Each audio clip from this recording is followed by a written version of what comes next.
Cricket ரசிகர்கள் அதிகம் எதிர்பார்த்திருந்த Indian versus Pakistan women's world club clash முடிந்துவிட்டது. ஆனால் அதில் இந்தியா டாமினண்ட்டாக இருக்குது.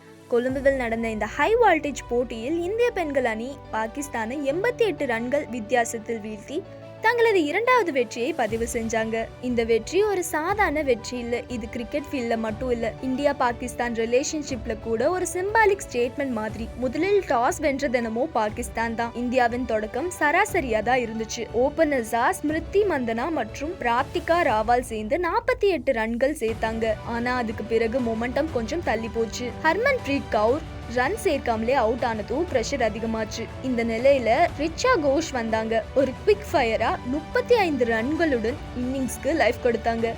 அவரோட ஷாட் செலக்ஷன் டைமிங் மிகச்சிறந்ததா இருந்துச்சு. அதனால தான் இந்தியா ஸ்லோ பிட்ச்ல கூட 247 ரன்கள் சேர்க்க முடிஞ்சது. பாகிஸ்தான் ஃபீல்டர் ஷார்ப்பா இருந்தாலும் இந்தியன் பேட்டிங் ஆர்டர் ஸ்டெடியா ரெசிஸ்ட் பண்ணுச்சு. அதுக்கு பிறகு வந்தது bowling master class Kranti Goud. அவங்க தான் போட்டியின் டர்னிங் பாயிண்ட். 3 முக்கியமான விக்கெட்டுகள், அதுவும் பாகிஸ்தான் சேஸ் மொமெண்டம் எடுக்கிற நேரத்துல அவங்க கொடுத்த வேரியேஷன், கண்ட்ரோல், அக்ரெஷன் எல்லாமே டாப் நாச். அதோட தீப்தி சர்மாவும் ஸ்னேரானா தலா 2 விக்கெட்டுகள் எடுத்தாங்க. ஹர்மன் பிரீத் கவுர் ஃபீல்ட்ல எடுத்த டைரக்ட் ஹிட் ரன் அவுட் கூட கிரௌட எலக்ட்ரிஃபை ஆக்குச்சு. பாகிஸ்தான் இன்னிங்ஸ் முழுக்க சிட்ரா அமன் மட்டும் தான் ஒரு ஃபைட் கொடுத்தாங்க. ஆனா சப்போர்ட் இல்லாமல் இன்னிங்ஸ் கொலாப்ஸ் ஆனது. மொத்தம் 43 ஓவர்ல 159 ரன்லயே ஆல் அவுட். இப்போ ஸ்கோர் கார்டு சொல்லுது, India 247 all out, Pakistan 159 all out. 43 ஓவர்ஸ்க்கு இந்தியா ஓன் பை 88 ரன்ஸ்.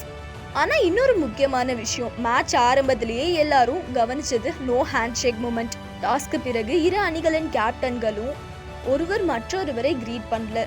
இது ஒரு கண்டினியூயிங் புரோட்டோகால் தான். சில நாட்களுக்கு முன்னாடி நடந்த ஏசியா கப் 2025ல் இந்தியன் மென்ஸ் டீம் அடாப்ட் பண்ணது போல அந்த சைலண்ட் ஸ்டேட்மெண்ட் இரு நாடுகளுக்குள்ள கரண்ட் டென்ஷனை ரிஃப்ளெக்ட் பண்ணுது. பொலிட்டிக்கல் டெமோக்ரஸி ஒரு பக்கம் இருந்தாலும் ஃபீல்ட்ல இந்திய பெண்கள் காட்டுற ப்ரொஃபஷனலிசம், யூனிட்டி, டிட்டர்மினேஷன், அதுதான் ஃபேன்ஸ் கிட்ட பிக்கஸ்ட் மெசேஜ். கிரிக்கெட் டிப்ளமசி இல்லாமலே பெர்ஃபார்மன்ஸ் டிப்ளமசி கொண்டு இந்தியா டாமினன்ஸை நிரூபிச்சிருக்கு. இப்போ டீம் இந்தியா விமென்ஸ் சைட் 2 போட்டிகளில் 2 வெற்றிகள், அதுவும் ஒரு ஆர்க்ரைவல் டீமை எதிர்த்து. Kranti Goud player of the match ஆக தேர்வானாங்க. டிசர்வ்டான ரெகக்னைசேஷன் தான். இந்த வெற்றி ஒரு விளையாட்டு சாதனை மட்டும் இல்ல, இது ஒரு message. Borders separate the Nations, but performance defines the supremacy.